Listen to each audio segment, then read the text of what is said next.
Hey, it's Marley, aka Type 1 Reader, and welcome to the end of the year survey tag.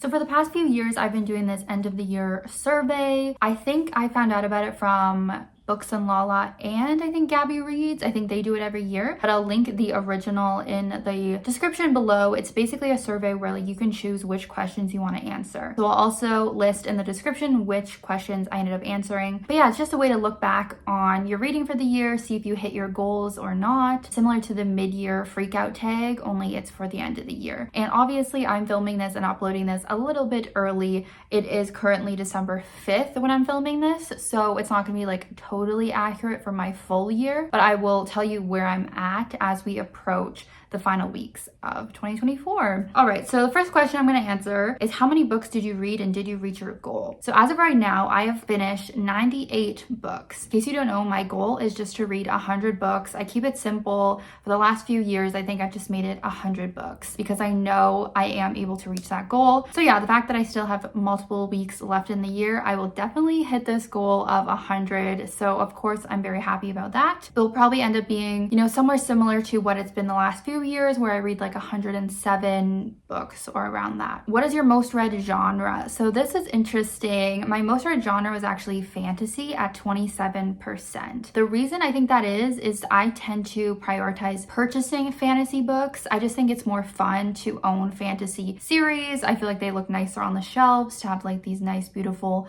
covers in the series. And because I mostly collect fantasy, that means I mostly end up reading it because I have such a focus on reading my physical TBR. My second most read genre, which was very, very close, was actually romance at 25%, which is really interesting because, if you checked in with me a few years ago, I would have said I wasn't really a romance reader. I've really become more and more of a romance reader in the last few years, actually enjoying romance books. I'm definitely disappointed that thrillers is not one of my top genres though, just because I would probably say thriller is my favorite genre. So the fact that it's not my number one read genre is kind of sad. Next up is the longest and shortest books you have read this year. So the longest book I read was Goblet of Fire, the fourth Harry Potter book. Wait, or is Order of the Phoenix longer? Sorry, my longest book was Order of the Phoenix. I think it was Goblet of Fire when I first wrote in my answers, but since then I've read Order of the Phoenix. Okay, so I've been making my way through the Harry Potter books for the first time, and yeah, this year I read the fourth and fifth books. So that was definitely my longest read. I really enjoyed it. I really am enjoying the series, but yeah, that fifth book was quite long. And then for my shortest book, it was, I guess I have it on my shelf to pull out. It was This Winter by Alice Oseman. Obviously, this is a novella and you can see how short it is. So yeah, this is definitely my shortest book. I didn't love it as much. I think this was probably my least favorite of Alice Oseman's work. As I've said many times, it is hard for me to rate shorter stories. I find there's not enough meat to it, and this story in particular, it was quite depressing, wasn't it? I mean, yeah, Charlie and Tori are really going through it, and I don't know, it just wasn't my favorite, but it was my shortest. Next up is favorite book that was published this year in 2024. Oh, I'm gonna be getting up and down here. So my favorite book that came out this year would have to be The Reappearance of Rachel Price by Holly Jackson. It's no surprise to see me mentioning her on this channel. She is one of my favorite authors. But yeah, this came out, I think, closer to the beginning of the year. It's a young adult thriller book about this girl whose mother had disappeared when she was a baby. And now it's years later. I think our main character is 18 now, and her mom reappears. And so it's this big mystery of where has she been? Where has Rachel Price been all of these years? Can we trust her? Yeah, I just always love Holly Jackson's books. So if you've only read Good Girl's Guide to Murder, I really recommend checking out her other books outside of that series because they are just as good. Next up is favorite debut book in 2024. So for this, I decided to interpret it as debut books that I read in 2024. These are definitely not necessarily books that debuted in 2024, if you know what I mean. So an example of that is I really enjoyed Every Summer After by Carly Fortune. This did not come out this year, but it is her debut, which I read this year. It is a contemporary romance book about this character who always grew up going to the lake in the summer and spending time with these brothers. I like to call it the like adult version of The Summer I Turned Pretty. It just has some juicy drama, some angst, and I just really loved the main couple in this book. I thought their chemistry was really great. It's like a childhood friendships to lovers story, which is not necessarily always my favorite, but in this case we really get to see that development over the years. It's not like we're just popping in when they're in their 20s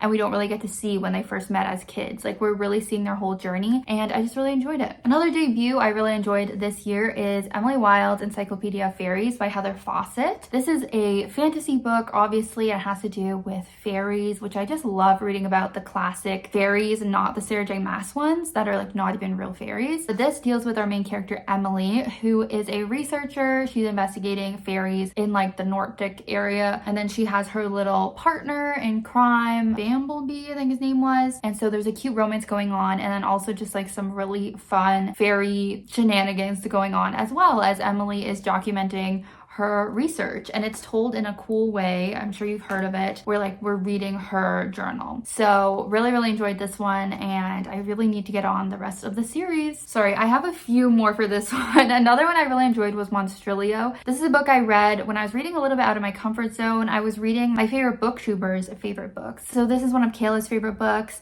It is like a literary horror, which is a new kind of genre for me to be checking out. But it is about this family. They lose their son, but then the mother like takes a piece of his lung and like nourishes it, and then this lung like grows sentient and becomes like a little monster, and it really just goes off from there. But I found it very moving, very beautiful, which maybe you wouldn't expect from that premise, but I really enjoyed it. Okay, I'll make this my last one, but this is the year that I read Alice Oseman's debut book. I've been reading her books for a few years now, but I had never read her first published book, Solitaire. This is following the character of Tori Spring, which is the older sister of Charlie from Heartstopper. I just had a really good time with it. I know this is quite an old book. I think she's even made like updated versions because it was a little bit outdated, but I really connected with it. It's for those like depressed Tumblr girlies back in high school, which is definitely me. So I just really connected with it. It's a bit of a fun throwback read. And yeah, I just always really enjoy Alice Oseman's writing. I find it very accurate for the teenage experience, just very relatable. All right, favorite book not published this year. I have to say, and I might get repetitive with this one, but I have to say No Exit by Taylor Adams. This was the very first book I read this year, and it has like not left my top spot for favorite book. This is of course a really like action-packed, fast-paced thriller book about a woman who gets stranded at this rest stop in a blizzard, and she sees that one of the people who's also at the rest stop with her has kidnapped a child that they are keeping in their van. So it's this kind of survival story. She's trying to save this child. She's also trying to save herself and escape whoever this evil person is that's kidnapped this child. It's crazy. I really didn't expect to love it so much because this book isn't really centered around twists, and those are one of my favorite parts of reading thrillers, is having those plot twists and the mystery. This isn't really like a mysterious book. It's really just a survival book, as I said, and I still just got so invested in this book. So it's a must read. Next up is a book that lived up to the hype. For this one, I'm going to say The 7-Year Slip by Ashley Poston. I mean, she got really hyped up this year, or maybe also last year, especially with this book, and I have to say it is worth it. This is one of the best romance books that I've read. So that's saying a lot. Like, I gave it 5 stars, absolutely. It is about this woman who works in publishing. She's not, having a good time. She recently lost her aunt, who she was really close with, and now she's living in her aunt's apartment. Her aunt always said that her apartment could like time travel, but our main character had never seen it.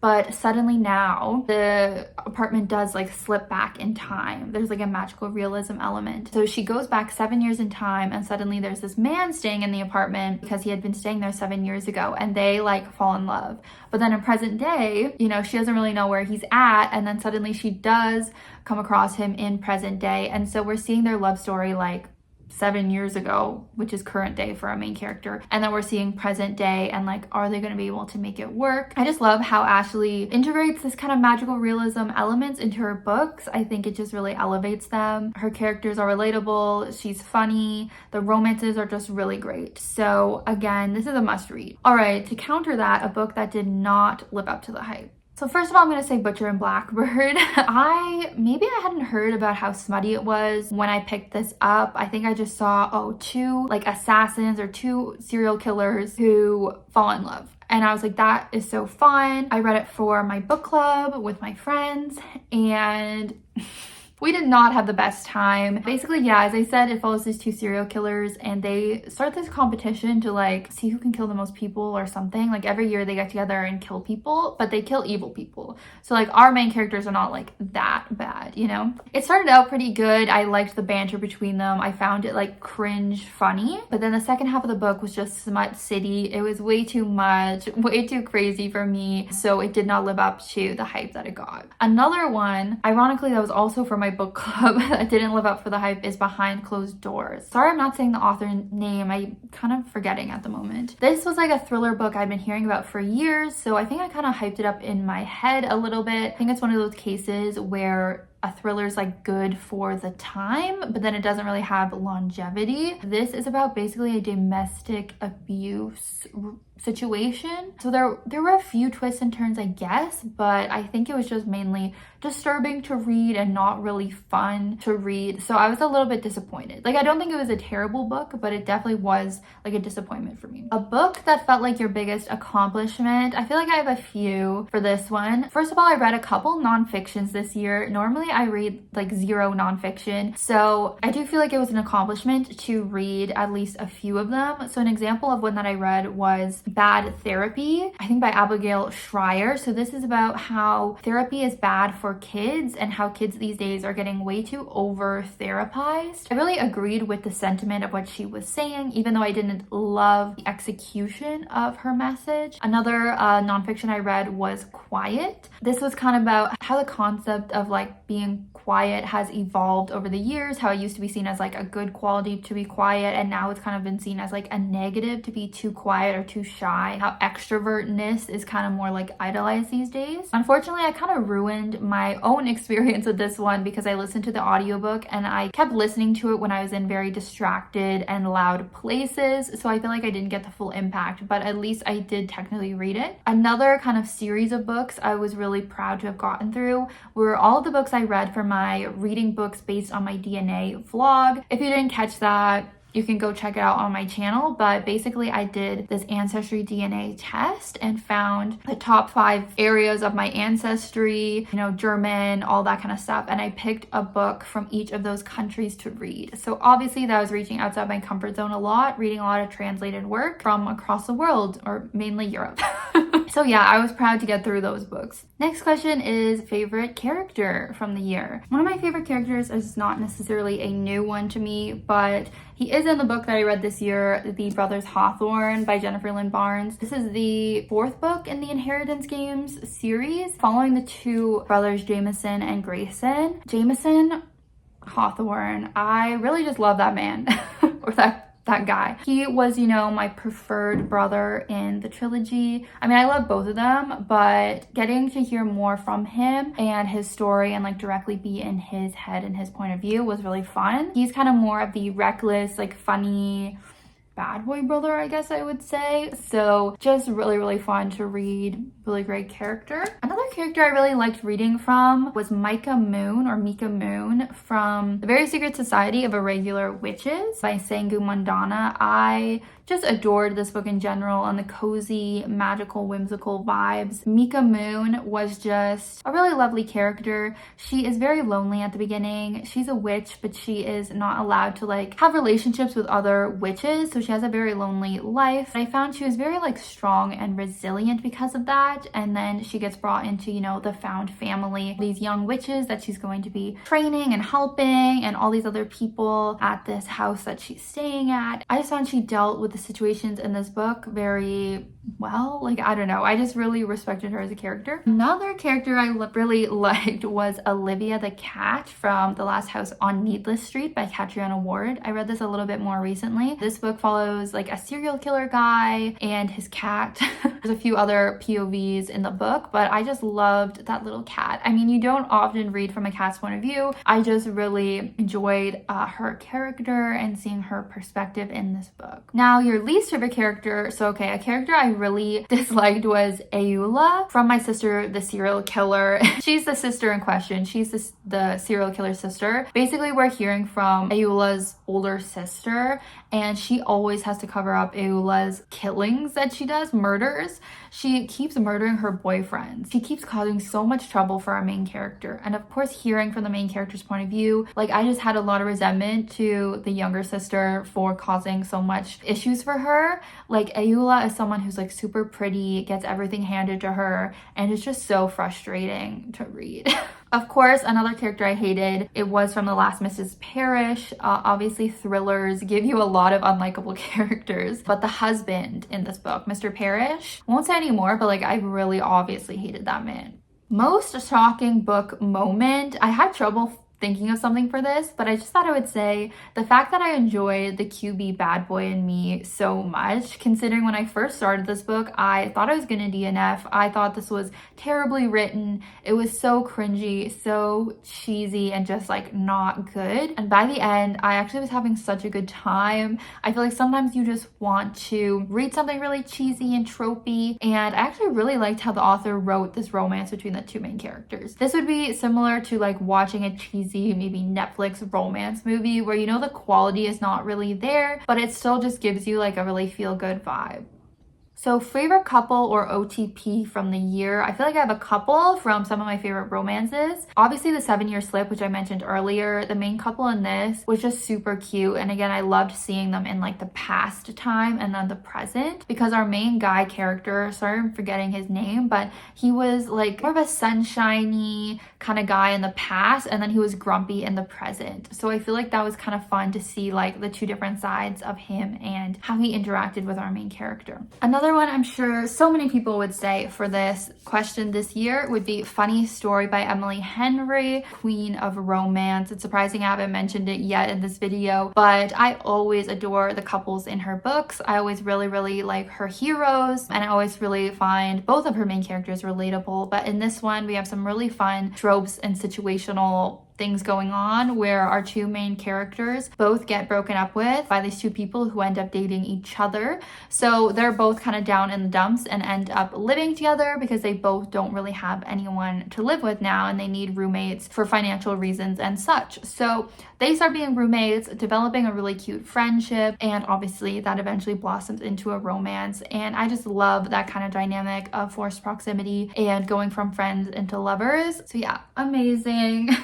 Another really adorable couple is from The Bodyguard, which I read earlier this year by Catherine Center. Absolutely adored this book. It has a really fun premise too, where we have a main character who is a bodyguard, and she gets assigned to watch over this famous actor, and that is the romance. And I just found this book overall to be so funny and so cute, and the romance was just one of my favorites of the year. Next up is the best written book you've read this year. I want to shout out The Last House on Needless Street, again by Catriona Ward. This is like a horror book. It gets a bit maybe like literary or thrillery as well, but I would mainly call it a horror. I kind of already described the book earlier, but yeah, the twists and turns this book takes is really wild. Like when you start reading it, you have no idea what's going on. It can be a little bit confusing, but as you delve deeper into the story, it all makes sense in the end. And so I think she did a really good job with what she was trying to do in this book. It was very effective. On a lighter note, I want to shout out Emily Henry again for Funny Story. I already just talked about it, but as I was saying, I think her romances are some of the best. They just have everything packed into one, from the angst and the like trauma that our main characters are going through that make these books a little bit more dimensional, but then she also has so much humor, so much fun as well, great banter. So just a really well written romance book in my opinion. Next up is book you made the most people read in 2024. I want to say The 7-Year Slip. I feel like I recommended it to my friends who were in the book club and caused a few people to read it. So hopefully a few more people will read it after this video, because I truly think it's one of the best romances that I've read. And then I would also say, unfortunately, The Midnight Feast by Lucy Foley. This is a thriller book, and again, I recommended it for my book club this year in October. People were kind of disappointed with it, but technically I did make people read this one, so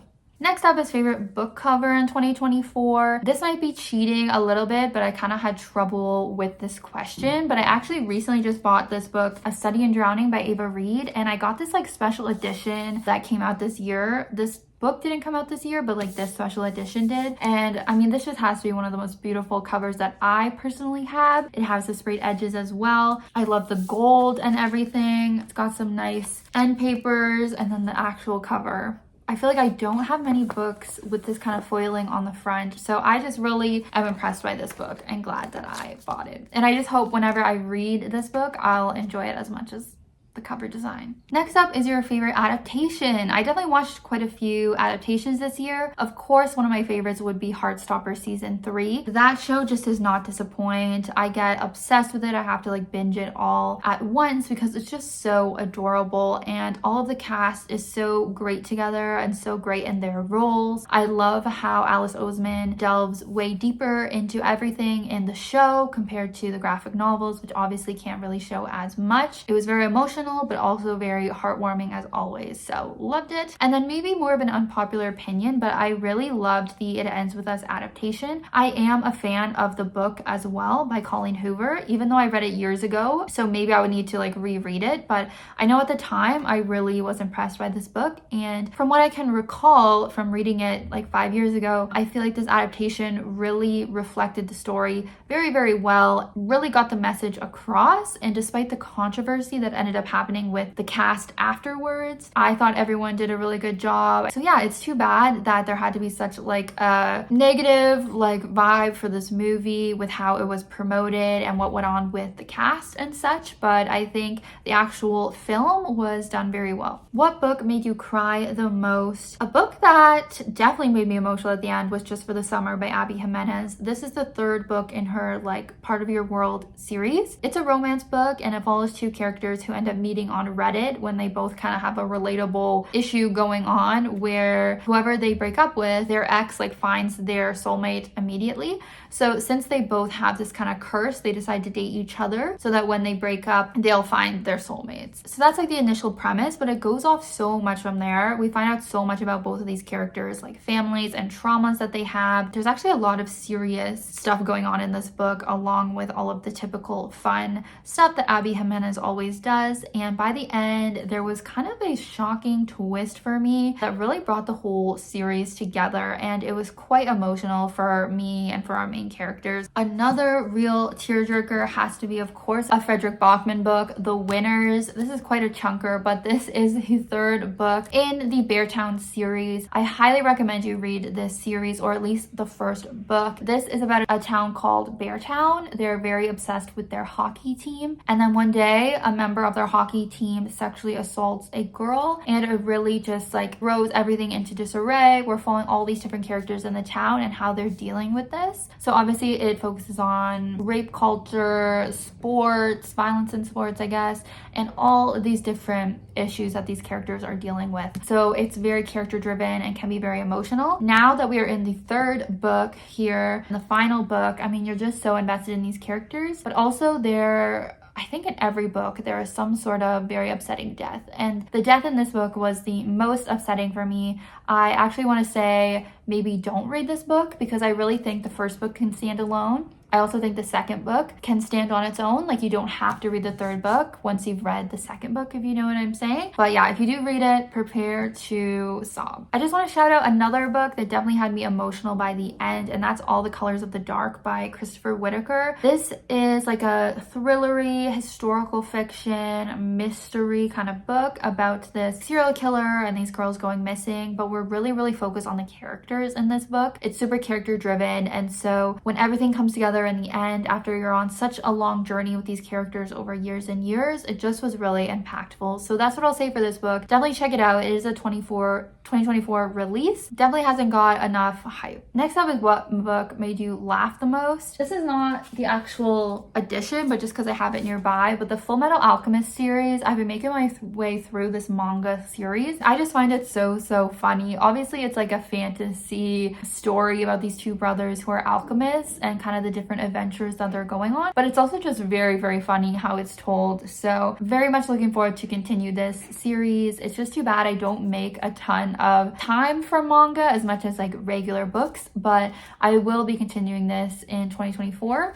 In 2025, I mean. Another book I found funny was Bride by Ali Hazelwood. I know she's not for everyone, but this is just a case where this author is really, really for me. I really connect with her humor and her writing. I don't really want to go into what this book's about. I'm sure you've heard of it, but I found it very funny. Another one, let's see. Another author I just find to have very funny writing I really connect with is Aiden Thomas. So I read the Sunbearer Trials this year. This is a YA or middle grade series about this competition that happens between these demigods. That's all I'll say. I feel like that's enough. You really should check it out. It's so funny. Again, even for adults like me, I found it very entertaining, but also very dramatic, and like there's great relationships, there's twists and turns. There's one more book in the series that I'm excited to get into. A new author that you discovered this year, I'm going to shout out Taylor Adams again. Not only did I read No Exit, but I also read his other book, The Last Word, is that what it's called? So I will read anything he puts out now. I just really love his thrillers. Another one is Rachel Harrison. I read Cackle this year. I just had such a good time with it. She writes like cozy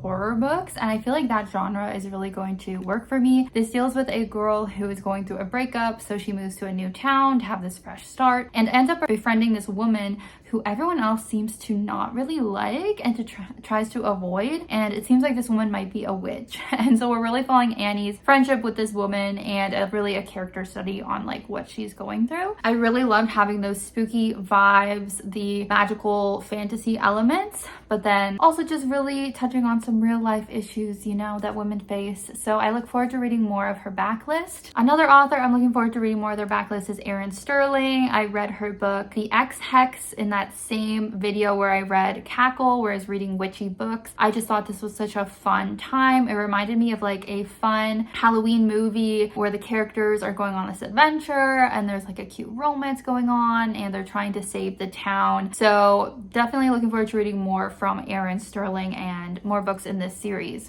Guilty pleasure read of the year. I'm gonna say 2 for this question. Sorry this video is getting so long, but a guilty pleasure I had was Red Queen by Victoria Aveyard. This is a throwback book. I did this whole vlog reading YA fantasy from the 2014 era, but this is a young adult fantasy or like dystopian book about, God, do I even remember how to describe this book? It's like a typical girl from a lower class system infiltrating like the royalty. She's the chosen one, but then it turns like all dystopian, but there's also superpowers. It just had, and a love triangle. It just had so many of those classic young adult tropes, which is totally a guilty pleasure for me. I grew up reading so much young adult fantasy with all of these fun tropes, competition, superpowers, love triangles. So it's always just fun to read a book like this. Another guilty pleasure, I'm gonna say Attached at the Hip by Christine Riccio. Christine's books can definitely be a little bit cringe, I'll admit that, but I actually had such a good time with this book at the end of the day. This is about a character who goes on this reality TV show.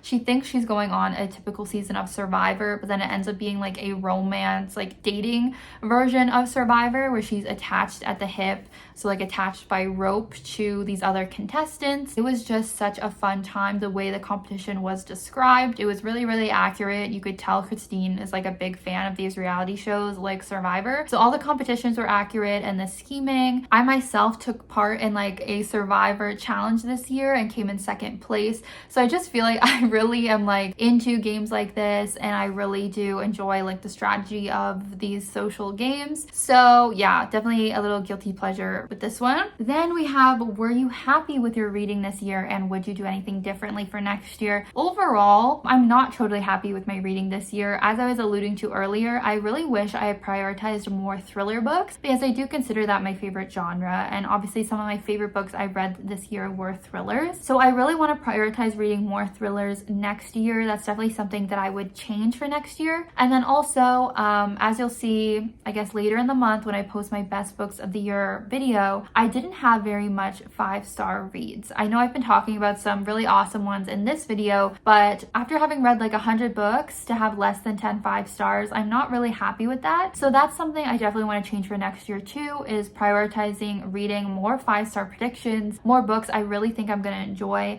Even though it was fun doing some challenges this year, like reading books based on my DNA, reading books based on my name, which made me get out of my comfort zone a lot. It led to some, 2 stars and 3-star ratings. And that's obviously not the goal, so that's what I'd like to change for next year. Favorite video you made in 2024? Now, that being said, what I just talked about, I do think my reading books based on your DNA is one of my favorite videos because I just think that concept is very unique. Correct me if I'm wrong, but I don't really think anyone else has done that. So even though it didn't really get a ton of views, I still am happy that I completed that idea, that concept. And it was kind of fun to read books from, Germany and Sweden and stuff like that. Another vlog I really enjoyed making was my witchy reading vlog that I did in October. I think it was really fun because I actually went to Salem, Massachusetts, which is obviously the site of like the Salem witch trials, and just had a really fun trip there. And then while I was there, I was also reading witchy books, which I ended up loving all of the books I read for that vlog. So I just really enjoyed that video too. A book you didn't get to in 2024, but will make sure you read in 2025. I mean, there's so many. The question says to name one, but I mean, there's so many I want to prioritize, one of which being Old Flames New Fortune by Sarah Hogel. She is one of my favorite romance authors, but I didn't even mention her in this video because I didn't read any of her books this year. This was her latest release, and so I just really love to get to this book. Another one is The Grandest Games by Jennifer Lynn Barnes. This is the start of a new series that takes place in the same Inheritance Game world. It's about the competition that Avery from the Inheritance Games has started, and I mean, a competition, young adult mystery, like I just know I'm gonna love this book. Another one I want to prioritize is Not in Love by Ali Hazelwood. I know I've heard this book is very different from her other ones, and it's very much more smut heavy than her other books, so that definitely makes me a little bit nervous, but I do still want to read it because, as I talked about, I really connect with Ali Hazelwood's writing, so I still want to give this book a chance. And similar question, but a book you are anticipating for 2025? I definitely have a few. First of all, The Rag Picker King by Cassandra Clare. It's the sequel to Swordcatcher, which I have here. It is her adult fantasy series. This is going to be the second book, so I'm really excited to read that because even though the first book I found there was a lot of info dumping and it was tricky to get my head around everything, I think going into the second book will make it much more enjoyable for the whole time. Another one I'm so excited about is Oathbound by Tracy Dion. This is the third book in the Legendborn series or Legendborn cycle, whatever that one's called. This is one of my favorite young adult series that is ongoing. It has to do with Arthurian legend, and it has a lot of those fun YA tropes that I was talking about, of like a chosen one and a love triangle. Just some really great characters. Another one obviously is going to be Sunrise on the Reaping by Suzanne Collins, the new Hunger Games book. I'm sure a lot of other people are excited too. This one has to do with Haymitch's story, his games, so of course super stoked for this one. And as always, Great Big Beautiful Life by Emily Henry. I always really look forward to her romances. We always read them in my book club because we all just really adore her books, so of course excited for her next release. So that is going to be my end of the year survey. Hope you guys got some good book recommendations from this video. Please let me know how your reading year went, how many books you think you're going to end up reading by the end of the year, and I invite you all to do this tag if you would like. I feel like it's a really nice way to cap off the year. So thank you guys so much for watching throughout the whole year, watching all my videos. I really appreciate it. If you're not subscribed yet, please click the subscribe button below. All right, I hope you have a great rest of the month, and I will see you soon with a new video.